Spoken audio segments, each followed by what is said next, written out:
वाणी की पवित्रता है झूठ मत बोलो। अगर कहीं भूल से अन्यत्र झूठ निकल जाए तो संतों के सामने झूठ मत बोलो, तो उस झूठ का समापन हो जाएगा, नाश हो जाएगा। एक घर तो त्रिभुवन में ऐसा रखो जहां तुम खुले रहो।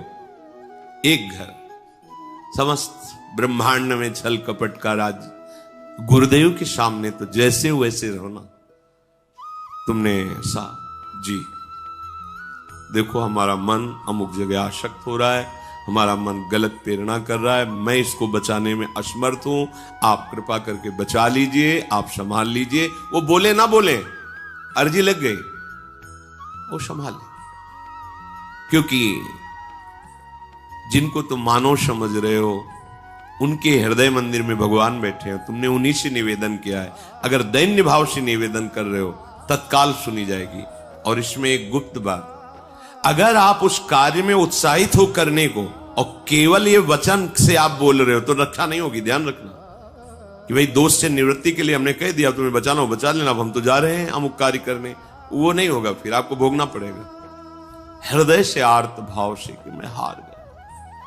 जब आप आर्त होते हैं तो तत्काल अधिकार रक्षा का सामने से प्रकट हो जाता है। और ऐसे चाल, वही कपट इसी को कहते हैं कि हम ऊपर से कह रहे हैं देखो आपके शरणागत बचा लेना, अंदर से कह रहे सामर्थ्य हो बचा लेना, जा रहे हम कर। ऐसा नहीं, हृदय से नहीं चाहता कि आपकी आज्ञा को उल्लंघन हो। पता नहीं कैसे विवश होकर नाथ मुझे सामर्थ्य, एक वो विवशता हृदय की। वाणी की पवित्रता, किसी को भी ऐसे कटु वचन मत कहो। जिस वाणी से तुम नाम जप करते हो उसी वाणी से तुम्हें किसी को दुख पहुंचे, ठीक बात नहीं। मृदु पवित्र वचन बोलो। पर ये देखो, भगवत प्राप्ति के मार्ग वाले ही जो थोड़ा सत्संग सुनते हैं, भगवत प्राप्ति, ये कुछ ऐसे लोग होते हैं जिनका कोई लक्ष्य ही नहीं होता है। न धर्म का पता, न अधर्म का पता, बस जिए चले जा रहे हैं, न लक्ष्य है न कोई, बस ये लोग नहीं समझ पाएंगे। यदि आप वास्तविक शांति चाहते हैं, सुख चाहते हैं, किसी को कड़वा मत बोलो। चुगली, इससे वाणी अपवित्र हो जाती है। तुम जानते हो वो ऐसा ऐसा, तुम्हें क्या लेना देना, तेरे भावे जो करे भलो बुरो संसार, नारायण तू बैठ के अपनो भवन बुहार। तेरा हृदय पवित्र हो गया क्या? तेरे हृदय में नित्य विहार प्रकट हो गया क्या? अगर वो प्रकट हो गया होता तो सर्वत्र प्रभु दिखते। जब नहीं तो तू अपने को पवित्र कर, दूसरे की चुगली काहे करता है? निंदा, दोष वार्ता, गंदी वार्ता, ये सब वाणी को अपवित्र कर देते हैं। वाणी की पवित्रता है सत्य बोलो, भगवत चर्चा करो। अगर किसी को सलाह देनी, बात करनी है तो जितना ज्ञान है उत्तम, जो संतों से प्रमाणित है, शास्त्र से प्रमाणित है, वो बात बोलो। नहीं तो मौन रहो।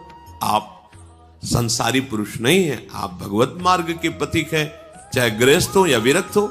उचित संभाषण, इसके बाद शांत।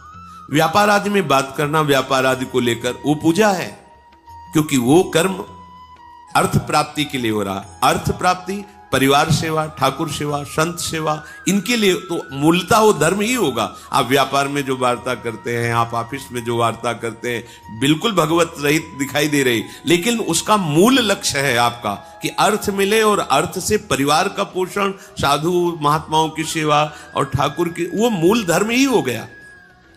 तो वाणी की पवित्रता सबसे, वाणी से सबसे ज्यादा अपराध बनते हैं। इस पर ध्यान नहीं दिया जाता। मनमानी जो है बोल लिया, क्या है आपको पता है? आप जो बोलते हैं वो सब आकाश में अभी स्थित है। जैसे कलकत्ता में हो रहा है प्रोग्राम, वो वाणी वहां प्रकट हो रही है, वहां गाया जा रहा है, और यंत्र यहां से पकड़ रहा है। कैसे पकड़ रहा है? वो कलकत्ता जाके थोड़ी पकड़ रहा है, वो शब्द आकाश में फैल गया।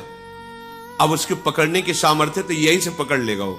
अमेरिका की बात यहां सुन लो तो क्या हुआ? अमेरिका पहुंच गया क्या हमारा यंत्र? नहीं, वो यहीं पकड़ रहा है, क्योंकि वो शब्द ब्रह्म में है, आकाश में फैल गया। अब उसको जहां से यंत्र से पकड़ो वहीं से सुन लो।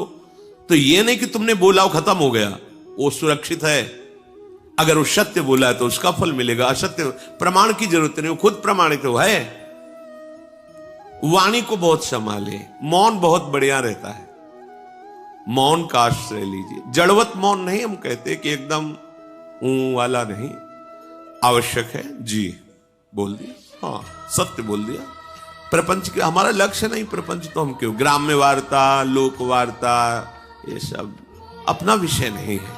अपना विषय है अपने काम की बात करो और वो हितकर बात करो। कोई तुम्हें कठोर वचन बोल रहा है, पलट कर तुमने कठोर वचन बोल दिया, तो तुम में उनमें अंतर क्या रह गया? तुमको तो सत्संग मिलता है ना, तुम तो प्रभु के जन हो ना, थोड़ी क्षमता तो आप अपनी बढ़ाइए। चलिए, पहली है वाणी की पवित्रता, बहुत संभालिए, सत्संगी हो वाणी को। और हमें तो लगता है कि आप सबसे पहले बोलने के पहले एक बार राधा बोलिए, फिर बात कीजिए।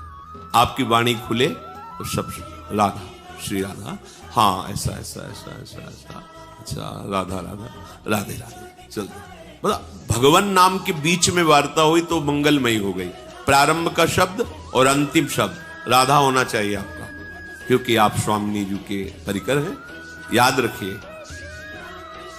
सुनो, हाँ नहीं, सुनो राधा जी। और ये हमने अभ्यास कई उपासकों से के देखा, राधा राधा राधा, हाँ ऐसा राधा राधा राधा नाम उच्चारण। अगर उस शब्द में कोई त्रुटि होगी बीच में, वो क्षमा हो जाएगा, क्योंकि प्रारंभ और आपका अंत शब्द के बीच में राधा राधा है। जो आप बोले वार्ता की, उसका प्रारंभ राधा था और वार्ता समाप्त हुई राधा, वो भजन के अंतर्गत आ। जो उसमें त्रुटि हुई वो राधा नाम की महिमा से नष्ट हो जाएगा। पर वही बोल सकता है जो साधक है, नहीं तो जैसे कांतिक में अमोक, हाँ, जैसे गांव में नहीं, अरे हाँ, ऐसे नहीं। राधे श्याम, राधा वल्लभ, श्री हरिवंश, नाम उच्चारण करो। भक्त संग किया है, इसका परिचय तब मिलेगा जहां आपका नाम उच्चारण कर, राधा राधा, राधा वल्लभ, श्री हरिवंश, राधा राधे राधे, नाम उच्चारण करो, वाणी की